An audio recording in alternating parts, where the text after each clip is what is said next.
A graça e a paz de nosso Senhor Jesus Cristo. Amém? Amém, amados. Louvado seja o Senhor por nos dar uma nova oportunidade de estarmos na presença dEle. E agora nós vamos passar para a leitura bíblica que se encontra lá em Gênesis 1, a leitura básica.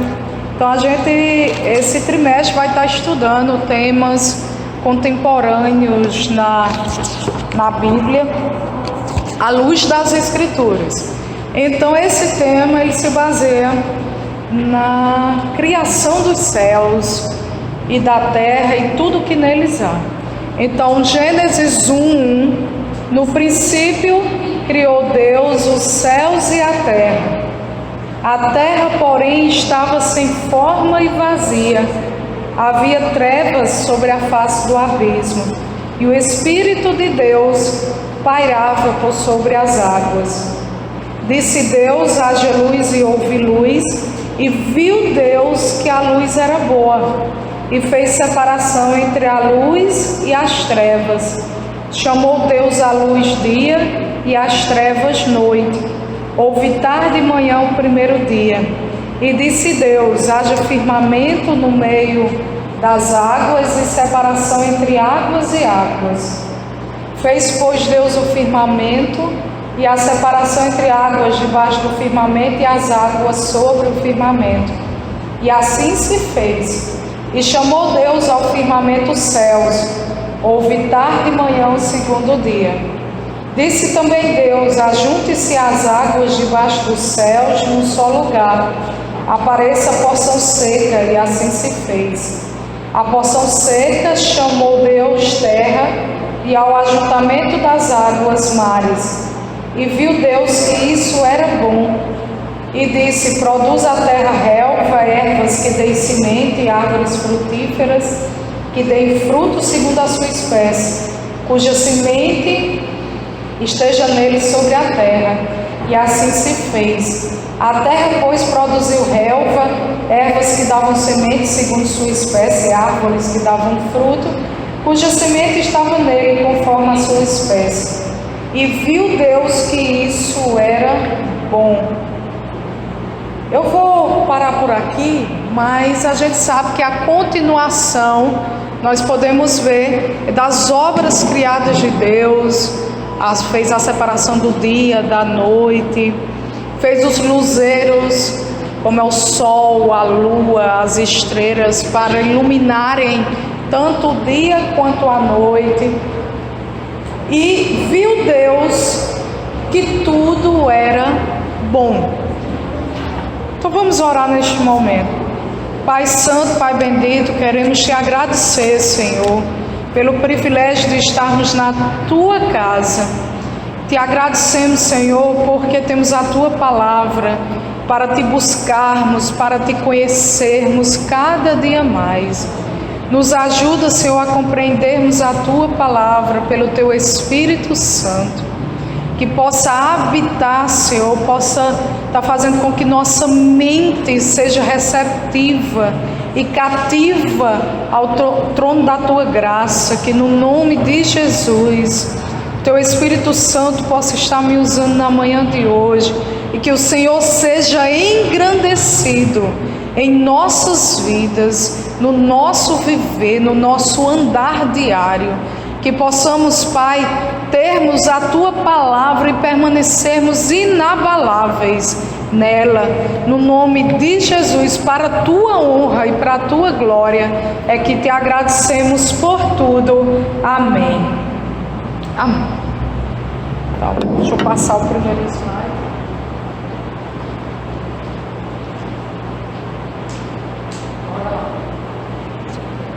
Então, quando a gente pensa no tema beleza, o que nos vem à mente? Eu quero ouvir os irmãos.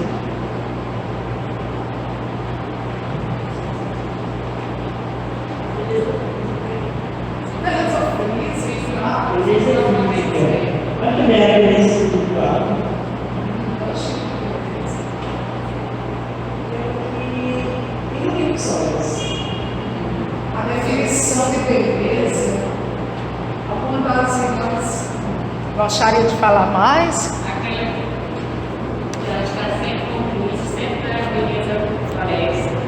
Né? A beleza o quê? Criticava quando a gente deixava a Cristo, sempre a nossa beleza aparece. Aparência do interior. Então, o quanto muitas vezes nós podemos nos nossos dias nos deparar com uma beleza em crise. Então, quando a gente olha para as Escrituras, o quanto a beleza nos faz ver, assim, aos olhos do nosso contexto atual, contemporâneo, o quanto ela é desvalorizada na cultura popular. Então, quando as irmãs falaram sobre beleza, a irmã Cida disse que deu um conceito que eu acho bem interessante, nós iniciarmos pelo conceito de beleza. Então, se nós formos para os dicionários, se nós formos procurar, beleza seria de fato aquilo que vai fazer os olhos brilharem, ou seja, aquilo que nos dá uma ideia de contemplação, de que faz alterar percepções, que faz com que você mude o aspecto o qual olha aquele objeto que você considera belo. Então, beleza, de fato, é aquilo que faz com que contemplemos algo de outra forma. Pronto, nós vamos chegar lá. Vamos chegar lá. Então, quando a gente olha no contexto atual da beleza, e se nós formos fazer um contrassenso com a Escritura Sagrada, nós podemos perceber que essa beleza, ou seja, aquilo que é atraente aos olhos, aquilo que é considerado belo, bonito, bom, com significância, nós vemos que muitas vezes é trocado por algo considerado artificial, das pessoas darem valor apenas ao estético, ao que é de fora, ao exterior. Ah, fulano de tal é belo, fulana de tal é belíssima. E muitas vezes tem pessoas que vivem em função da moda, de estarem, apareceu a ruguinha aqui, o pé de galinha. E não que isso de você cuidar do corpo seja algo ruim, que às vezes a gente também poderia pensar de 8 a 80, de achar que cuidar do corpo e ficar mais bonito, de passar um hidratante na pele, seria algo ruim, que não é. De você cuidar do santuário de Deus, do templo do Senhor, que é o corpo. Então nós devemos apresentar nossos corpos como vivificados ao Senhor, bem cuidados, praticarmos exercício físico, estarmos sempre limpos, saudáveis, nos alimentarmos bem. E isso é salutar também, faz parte do cuidado com o corpo. Mas quando a gente olha para essa questão da beleza, nós vemos o quanto o mundo, o quanto a cultura secular, ela tem influenciado de forma negativa, onde as pessoas vivem em função daquilo. Então, quantas vezes, se você for para ligar a televisão ou então procurar na internet, você vê pessoas que fazem 30 procedimentos cirúrgicos e às vezes fazem com que seus corpos fiquem irreconhecíveis, transformados. Então, entre essa questão do que é atraente, muitas vezes ele é trocado pelo artificial. O belo, aquilo que faz com que nossos olhos brilhem, muitas vezes o verdadeiro é trocado pelo falso. E às vezes os filtros do Instagram, na realidade, não são a realidade. São aquilo que queremos mostrar de belo às outras pessoas. Tem pessoas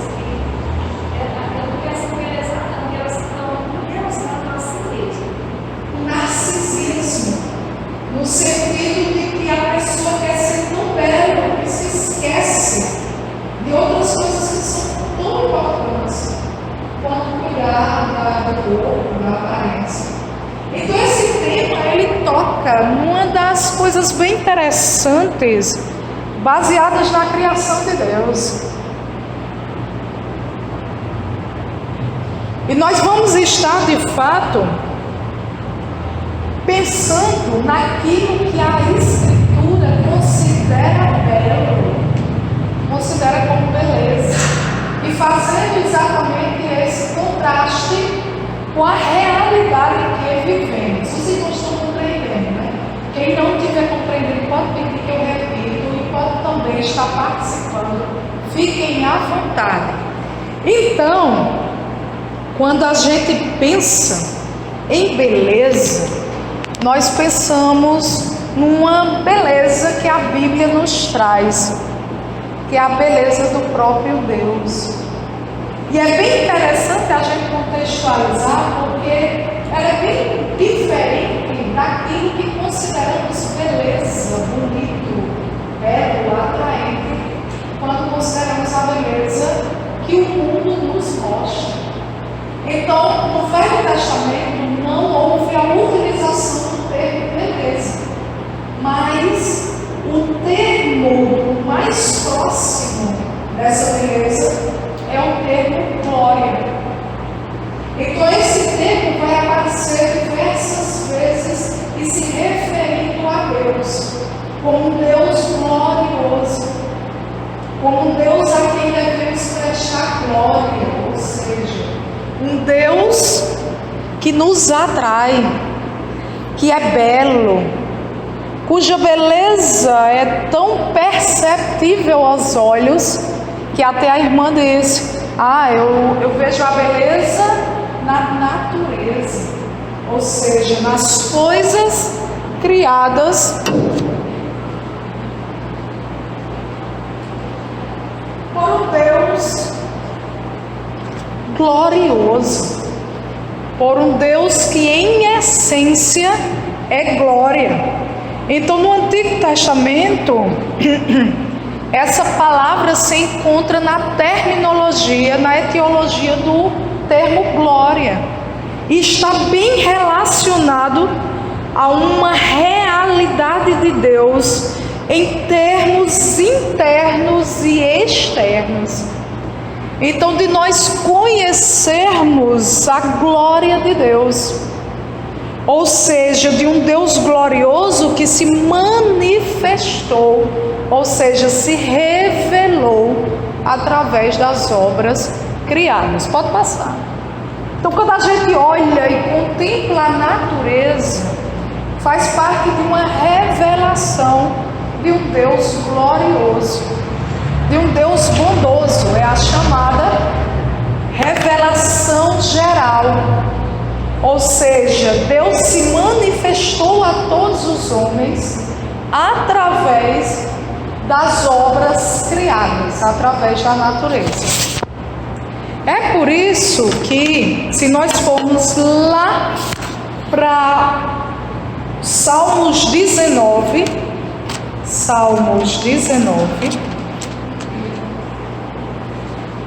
os céus proclamam a glória de Deus, ou seja, a beleza de Deus, e o firmamento anuncia as obras de suas mãos, ou seja, as obras criadas de Deus, reveladas a todos os homens. Então o homem ele se torna indesculpável, porque vendo a manifestação gloriosa de um Deus santo, bendito, eterno, não o louvar enquanto Deus.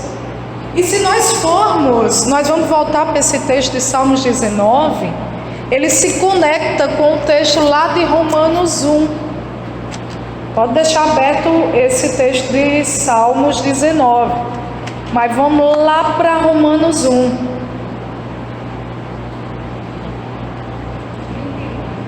A partir do versículo 18, aí a ira de Deus se revela do céu contra toda impiedade e perversão dos homens, que detêm a verdade pela injustiça, porquanto o que de Deus se pode conhecer é manifesto manifesto entre eles, porque Deus lhes manifestou.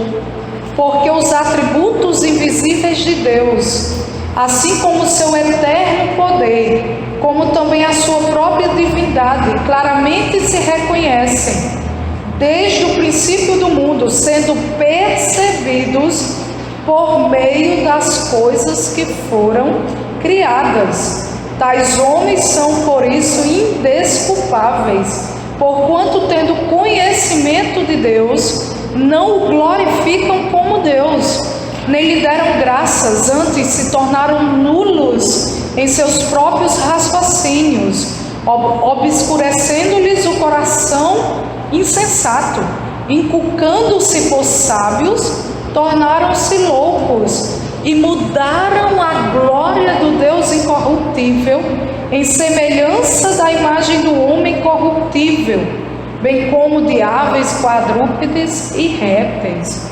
Então a gente pode perceber aqui que Deus se manifestou, se revelou através das obras criadas.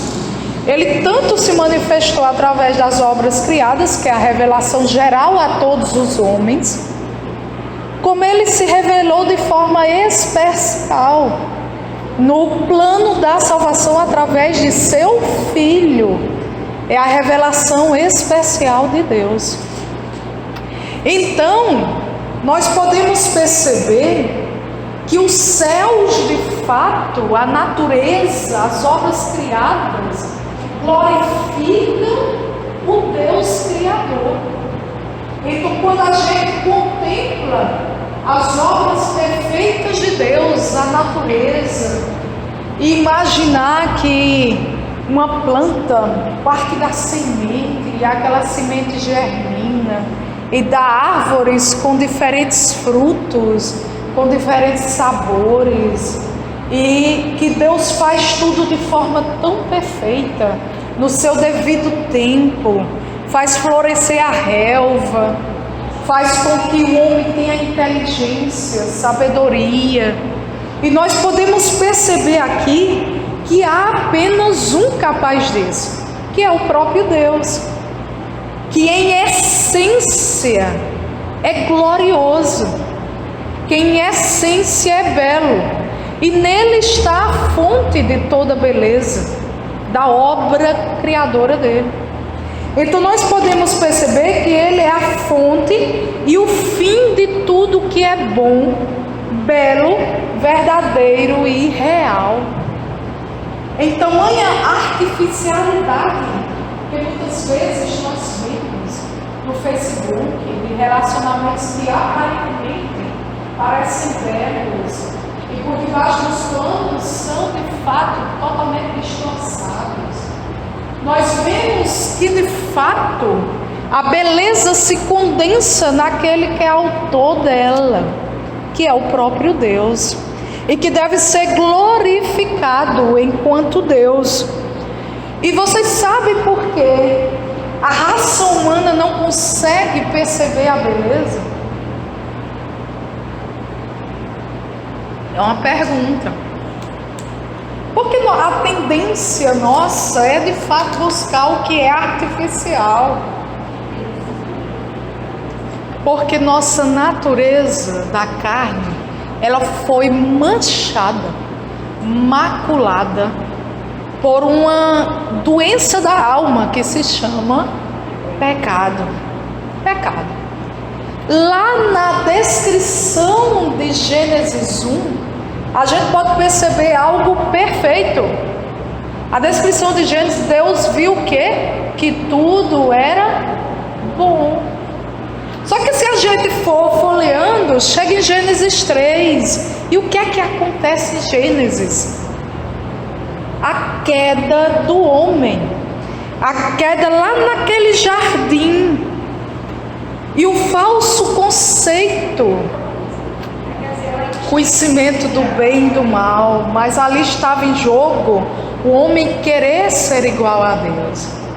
Então faz parte da história da própria queda do homem. E não apenas isso. A única maneira de desfazer essa confusão acerca da maculação da beleza é conhecendo a fonte da beleza pura, que é o próprio Criador dela, que é o próprio Deus Santo, Deus bendito. E não apenas conhecê-lo de forma conceitual, porque conhecer Deus de forma conceitual, o povo do mundo diz conhecer. Ele diz, eu sou filho de Deus, ou então, eu tenho um Deus. Mas conhecer a Deus de forma íntima e pessoal. De forma íntima e pessoal. E não apenas isso, de ter um relacionamento com Ele. E nós vimos em lições anteriores que isso só é possível através do mediador. O próprio Deus conosco, que é Jesus. Que só há um entre Deus e os homens capaz de restabelecer essa ponte de comunhão com Deus, que é através de seu Filho. Então, quando a gente olha as Escrituras, a única forma de conhecer a Cristo é através da Escritura Sagrada. A única forma de glorificarmos a Deus é no pleno conhecimento dEle. Ele já se deu a revelar através das obras criadas e através de seu Filho. Então, o homem é indesculpável se de outra maneira ele quiser buscar a Deus.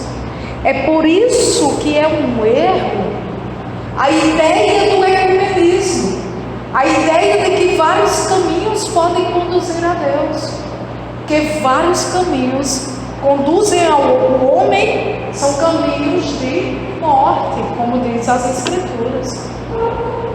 Aí a gente pensa os ímpios que adoram as coisas criadas no lugar do Criador.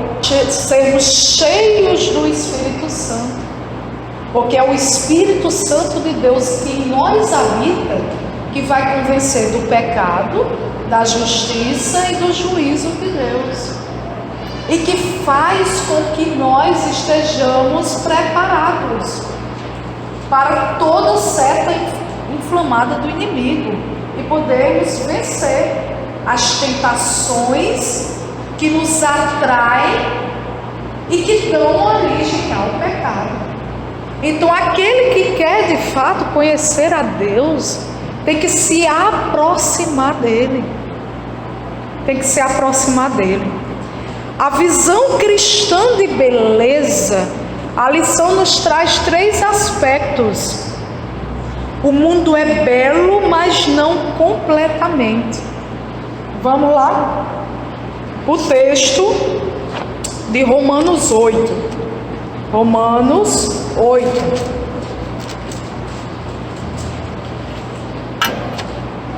O jardim do Éden era perfeito. E Deus habitava com aquele homem de forma perfeita, antes que o pecado entrasse no mundo. Romanos 8, 18. Bora lá. Palavras de Paulo. Porque para mim tenho por certo que os sofrimentos do tempo presente não podem ser comparados com a glória a ser revelada em nós. A ardente expectativa da criação aguarda a revelação dos filhos de Deus, pois a criação está sujeita à vaidade, não voluntariamente, mas por causa daquele que a sujeitou, na esperança de que a própria criação será redimida do cativeiro da corrupção para a liberdade da glória dos filhos de Deus. Porque sabemos que toda a criação a um só tempo geme e suporta angústias até agora. E não somente ela, mas também nós, que temos as primícias do Espírito, igualmente gememos no nosso íntimo, aguardando a adoção de filhos, a redenção do nosso corpo, porque na esperança fomos salvos. Ora, esperança que se vê não é esperança, pois o que alguém vê, como espera. Mas se esperamos o que não vemos, com paciência o aguardamos. Então aqui nós vemos um texto que Paulo, ele descreve exatamente o que aconteceu com a obra criada por Deus.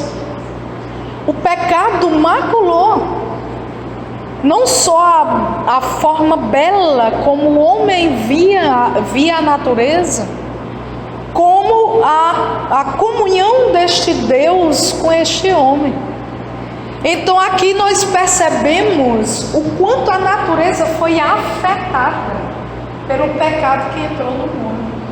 É por isso que nós vemos todas as manifestações dessa natureza, os terremotos, os furacões, e o quanto essa natureza tem sido abalada pela mão humana, tem sido tocada, e nós vemos que o clima anual é modificado anualmente. Então assim, a previsão é de que haja aumento de 1 grau Celsius a cada ano na temperatura global do planeta Terra. Então nós vemos dias mais quentes. Então tem pessoas que moram em lugares que cada vez mais tem geadas, tempestades, terremotos.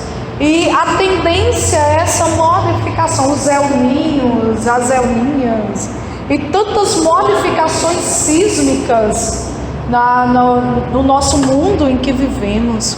E é tão interessante porque o próprio ateu diante da natureza, ele se torna indesculpável, porque Deus continua existindo apesar da ideia dele de Deus não existir. Mas vão existir como o joio nessa terra, até a consumação dos séculos. E o mundo, ele é de fato preservado ao último dia por causa dos crentes, por causa dos cristãos. E muitas das bênçãos que são manifestas, elas são por causa dos cristãos, que estão na terra para salgar essa terra, para ser a luz desse mundo. E nosso papel, ele deve ser esse, de contemplarmos aquele que é belo, aquele que é o único glorioso, e vermos a beleza profunda nas obras criadas por Ele, e de que Ele se revelou a cada um de nós, que não passamos de um grão de areia em meio a um universo sustentado por suas mãos. E é tão interessante, porque quando a gente percebe, vemos a natureza, irmã, como bela, mas ela não é completamente. Por quê? A Bíblia nos mostra que ela está de fato gemendo pela expectativa do grande e glorioso dia do Senhor, no qual Ele fará novas todas as coisas.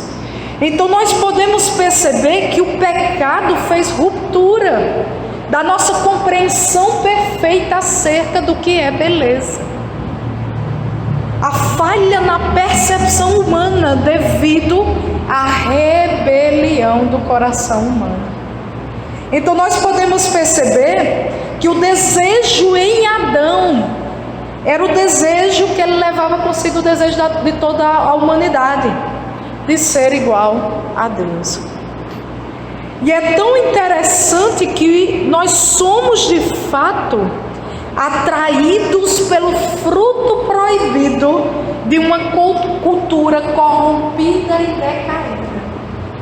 Assim como Adão foi atraído pelo fruto proibido, nós somos contemporaneamente atraídos por uma cultura que nos leva à prática do pecado. Se nós formos perceber, é a amizade que atrai para o caminho ruim, é a concepção do igual, de você querer fazer parte de um grupo. E se você tiver a ideia de um cristão, eles vão de fato ser contrários a você. É ir na contramão do sistema. E muitas vezes nós não estamos dispostos no coração e na mente para fazermos isso. Sobretudo se nós nos afastarmos da palavra de Deus. Então, quando a gente pensa nesse contexto, é o contexto de nosso dia a dia. É de fato nós não dizermos não àquelas conversas da rodinha de amigo que está falando de Deus, que está blasfemando, que está falando de forma sarcástica. É dizermos não a piadas imorais. É dizermos não àquilo que o mundo quer colocar como certo. E a Bíblia diz que é errado. É dizermos não ao pecado mimoso, que muitas vezes sustentamos quando ninguém está olhando. E Deus que está, que é absoluto em seu conhecimento, que nos conhece intimamente no nosso coração, que é onipotente, onisciente, onipresente, e que o salmista diz lá no Salmo 139, se eu subo ao céu, tu lá estás, se eu descer ao mais profundo do abismo, tu estás lá também. Então o homem, ele pode até pensar que se esconde de Deus, mas ele não pode se esconder de Deus. Então tudo aquilo que nós fazemos, seja em atitudes, seja em pensamentos, seja por palavras, pode nos levar a tentarmos contra esse Deus.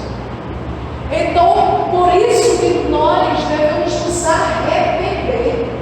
Então, nós já falamos sobre arrependimento aqui em escolas bíblicas anteriores. Arrependimento não é simplesmente um pesar sobre o pecado, mas arrependimento é você abominar, ou seja, detestar aquele pecado, pedir forças espirituais para vencer aquela tentação.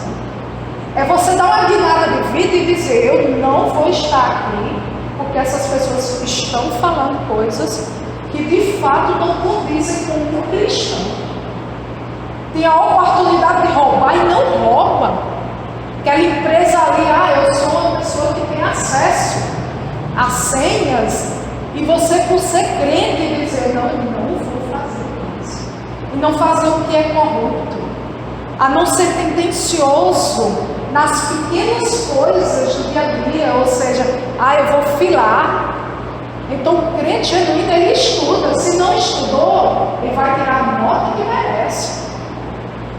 Então isso faz parte do nosso cotidiano, porque tudo que é bom, que é puro, que é perfeito, que é agradável, é que deve ocupar o nosso pensamento, como está lá em Filipenses.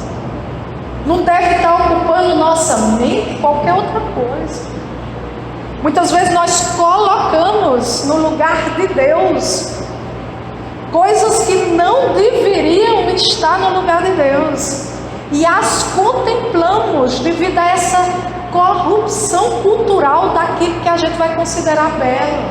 Porque muitas vezes a gente tem considerado belo, eu quero canudo, bota lá o certificado daquele curso e fica contemplando. É bom crescimento? É bom crescimento. Você tem que buscar? Tem. Mas que isso não seja as primícias para com Deus. As primícias para com Deus é uma comunhão santa plena na sua palavra. É você buscar a Cristo por aquilo que Ele é, e não por aquilo que Ele pode fornecer, ou querer barganhar coisas com Deus. Como se Deus fosse o Aladim lá da lâmpada, o que você pedisse e aquele desejo fosse realizado. Até porque se você fizer isso, você vai se frustrar. Quantas pessoas já se frustraram?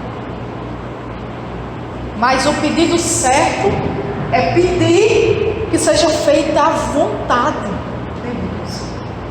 E é bem interessante porque nós vemos que a perfeição criada lá em Gênesis 1, da ordem criada por Deus, e viu Deus que tudo era bom, do belo, do verdadeiro, estava em plena harmonia. E é bem interessante que Deus, ele fez o homem e fez a mulher da costela desse homem. E ele continuou: a imagem de Deus os fez, os criou. Então nós podemos perceber que essa unidade foi rompida. E é tão interessante, porque qual foi a primeira percepção desse homem decaído? De que ele estava nu, de que ele estava nu, de que ele estava nu. Então, se nós formos olhar, os seres humanos, eles foram tão corrompidos na forma conceitual de beleza, que ficou muito mais fácil adorar a criação em vez do Criador. Aí nós vemos o panteísmo agora. Então, é a expressão chamada panteísmo. Ou seja, você pegar a obra criada, pegar as coisas da natureza e adorá-las. Então, adorar o sol, adorar as estrelas, adorar a lua, porque são criação. Então, se foram criados, existe um Criador. Se existe um Criador, ele de fato é superior às obras criadas. Então, nós vemos que a contemplação da beleza, ela foi corrompida com o pecado lá do Éden, com a mácula desse pecado.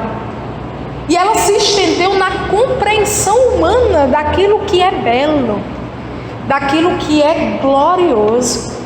Então o Criador, ele de fato é superior às obras criadas. Se a gente vai para os 10 mandamentos, a gente tem a percepção de que não terás outros deuses diante de mim. Não farás para ti imagem de esculturas, nem de animais, nem das obras criadas, e não as adorarás, nem lhe prestarás culto. Isaías é bem notório a gente perceber. Passa aí, Rebeca. Próximo. Assim como Deus fez as plantas, Ele também fez joia. Então Ele fez animais perfeitos. Então, se a gente olha e contempla essa natureza, a gente vislumbra essa revelação de um Deus que é Criador, de um Deus pleno e perfeito. Se a gente observa, cada animal é diferente um do outro. Então a obra da redenção tem um significado cósmico. Aquilo que foi corrompido pelo pecado será restaurado, será redimido. O texto lá de Romanos diz que a criação aguarda a expectativa do dia da redenção de Deus. Ou seja, ela aguarda de fato ser redimida dessa corrupção que o pecado trouxe lá na queda do homem, porque ela foi afetada também por esse pecado. E é bem interessante porque vamos lá para Apocalipse. Então, Apocalipse 21. Vi novo céu e nova terra, pois o primeiro céu e a primeira terra passaram e o mar já não existe. Vi também a cidade santa, a nova Jerusalém, que descia do céu da parte de Deus, ataviada como noiva, adornada para o seu esposo. Então ouvi grande voz vinda do trono dizendo: eis o tabernáculo de Deus com os homens, Deus habitará com eles, eles serão povos de Deus, e Deus mesmo estará com eles, lhes enxugará dos olhos toda lágrima, e a morte não existirá. Não haverá luto, nem pranto, nem dor, porque as primeiras coisas passaram. As primeiras coisas passaram. E aquele que está sentado no trono disse: eis que faço novas todas as coisas. E acrescentou: escreve, porque estas palavras são fiéis e verdadeiras. Disse-me ainda: tudo está feito. Eu sou o alfa e o ômega, o princípio e o fim. Eu a quem tem sede darei de graça da fonte da água da vida. O vencedor herdará essas coisas, e eu lhe serei Deus, e ele me será filho. Eis que faço novas todas as coisas. A beleza dessa nova Jerusalém é refletida na linguagem de João em Apocalipse. Ruas de ouro. E é bem interessante que esse novo lar, a qual os crentes em Jesus Cristo irão habitar, não se compara a nada de belo aqui na terra. Aí você imagina: nossa, eu já estou considerando belo as coisas que Deus criou. Imaginem esse novo lar prometido por Deus, que vai estar entre estes povos escolhidos por Ele. Então nós podemos perceber que o mundo está de fato, assim como lá em Romanos 8, gemendo sobre o efeito do pecado e sobre as consequências do pecado do homem, da ira e do julgamento de Deus. Então a gente vê planta venenosa, a gente vê animal peçonhento, a gente vê terremoto, maremoto, mas a Escritura, ela de fato aponta para a restauração de todas as coisas. A compreensão cristã dessa beleza é uma visão escatológica, ou seja, uma visão do fim, que foi nos dado para apreciarmos de que as coisas futuras vão ser melhores do que as coisas que presenciamos no nosso dia a dia. Porque as coisas que presenciamos, ou coisas belas que contemplamos, elas são passageiras.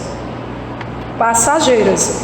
Mas a verdadeira beleza na revelação do dia do Senhor, ele será visto como aquele que de fato é o alfa e o ômega, a beleza plena e perfeita. A segunda coisa é que a imagem de Deus ou capa de revista. Então, quando a gente percebe a beleza do ponto de vista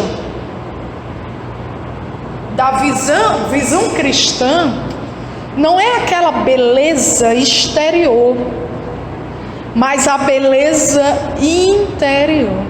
Quantas vezes assim, pelo menos eu já tive de conversar com pessoas que eram tão bonitas na aparência, mas no conteúdo a língua tão suja, chamador de nome feio, e muitas vezes sem nenhum tipo de conteúdo. E muitas vezes você vê uma bem feio, mas tão cheio de Deus, tão cheio do Espírito Santo. Então muitas vezes, e isso devido ao pecado, nós temos contemplado e desejado o artificial, em vez de buscarmos mesmo a beleza interior. E quando a gente fala de beleza interior, a gente está falando de olharmos para o que de fato é importante.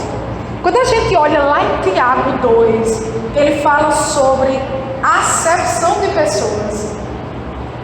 Ele está falando sobre algo que muitas vezes somos motivados a fazer. Ah, porque ele é bonitinho, ele é ajeitadinho, eu vou dar predileção a essa pessoa em virtude daquele que não tem muito dinheiro, ou que não se mostra tão agradável aos nossos olhos. E muitas vezes aquela pessoa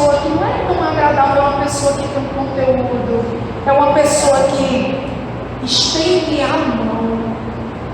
E às vezes pode não ter riquezas financeiras desse mundo, mas tem um coração tão grande que se dispõe a ajudar os órfãos, a ajudar as viúvas, a ajudar as pessoas que não têm condição financeira. Vai com a própria vida.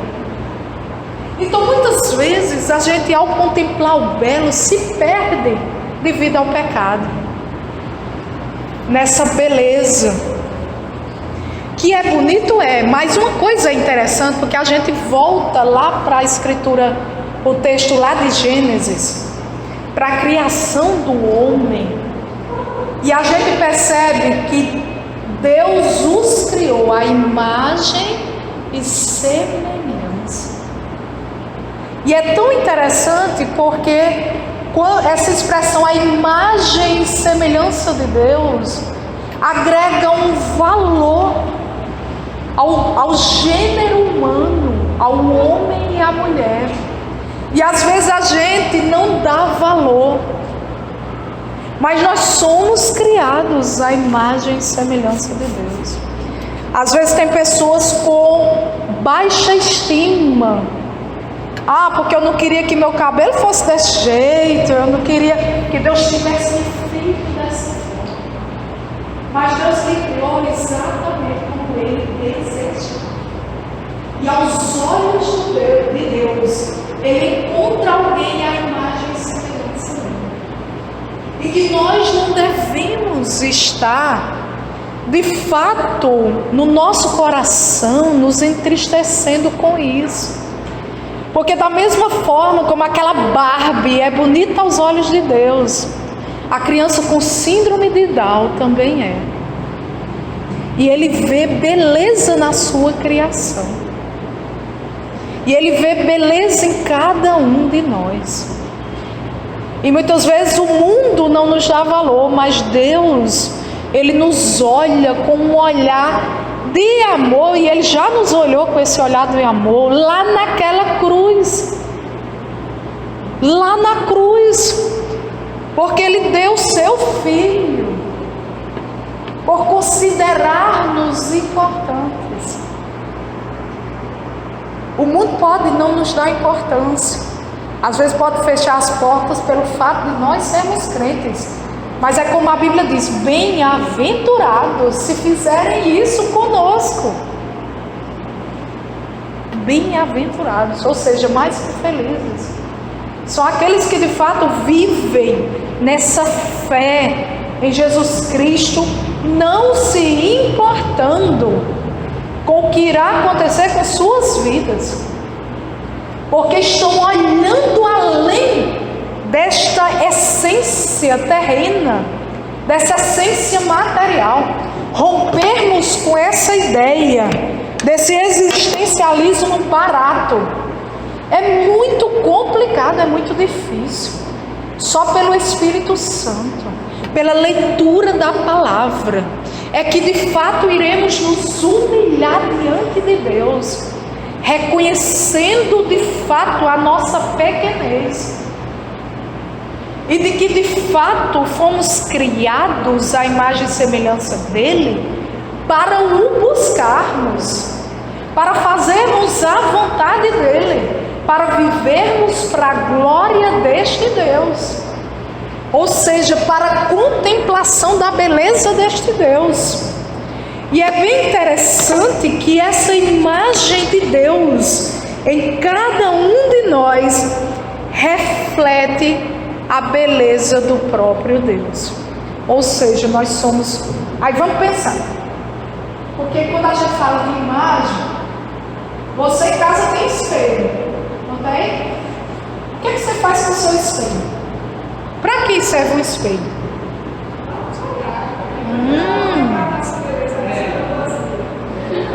Para contemplarmos a nossa própria imagem como um reflexo, não é?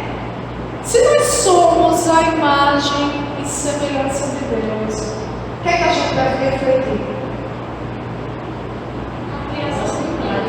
Eita! A imagem do próprio Deus. Aí você diz: nossa, que responsabilidade! Nunca tinha parado para pensar, professora. Mas de fato, nós somos a imagem refletida deste Deus na terra, passando por um período transitório, fugaz, não permanente, passageiro. A beleza do Criador e a justiça perfeita revelada na sua obra criada, no ser humano criado. E em último aspecto, a visão bíblica acerca da beleza é de que de fato ela não é uma tragédia. Bela, porém não trágica, porque quando a gente pensa, pode passar. Pronto, chegamos no último tópico. É que quando Jesus morreu naquela cruz, como foi que ficaram os discípulos? Não, obrigada. Como ficaram os discípulos? Entristecidos, desolados, com medo. Parecia uma tragédia na terra, que ali estava encerrado e era o fim daquelas palavras do mestre, que dizia que era o bom pastor, que dizia que era o caminho, a verdade e a vida, que ninguém iria ao Pai a não ser por Ele. Essa visão cristã de beleza, ela olha para a cruz, que era símbolo de maldição. Todo aquele que era pendurado no madeiro era tido como maldito. Mas a gente olha o reflexo da profecia de Isaías, quando dizia o quê? Que não o imputavam por belo, falando acerca de Jesus, mas ele foi como uma ovelha para o matador. Era desprezível dentre todos os homens. Então não existia beleza, nem aparência de belo na crucificação de Jesus. Pelo contrário, era uma cena terrível do algoz enquanto chicoteava e os pregos perfuravam na pele de Jesus, e quando puxava, arrancava a pele e o sangue jorrava. Quando colocaram aquela coroa na cabeça de Jesus, coroa de espinhos, e a Bíblia nos ensina que ele sabia o que era padecer. Sabe por quê? Porque ele fez isso em nosso lugar, para que pelas suas pisaduras nós fôssemos sarados. Não apenas uma cura física, mas uma cura espiritual, para que pudéssemos ser restaurados da condenação eterna, do poder do pecado, para que mesmo apesar de tentados, nós pudéssemos de fato termos vitórias sobre esta carne humana, para vivermos para Deus, para vivermos para Deus. E Jesus foi pendurado numa morte de cruz, assim como Paulo fala lá em Gálatas, e fala no Novo Testamento, que ele se fez maldito em nosso lugar. Aquele que não pecou, ele levou sobre si o poder de nossos pecados, que pela justiça nós seríamos condenados, mas pela justiça de Cristo nós fomos absolvidos. E nós somos chamados à fé em Cristo Jesus como nosso Salvador, como nosso Redentor, e transformados pela graça de Deus para vermos o Cristo crucificado, e não apenas crucificado, morto, e não apenas morto, mas ressurreto para todo sempre, como nosso Redentor bendito. E esta visão é bela. É a revelação especial de Deus para a vida de seus filhos. É em Jesus Cristo que nós vemos a beleza excelsa dele, do próprio Deus, que nos amou e por nos amar profundamente, nos doou seu Filho Jesus para nos purificar de toda injustiça. E que o verdadeiro sentido desta beleza é de fato nós termos Jesus habitando eternamente em nós. Louvado e engrandecido seja o Senhor.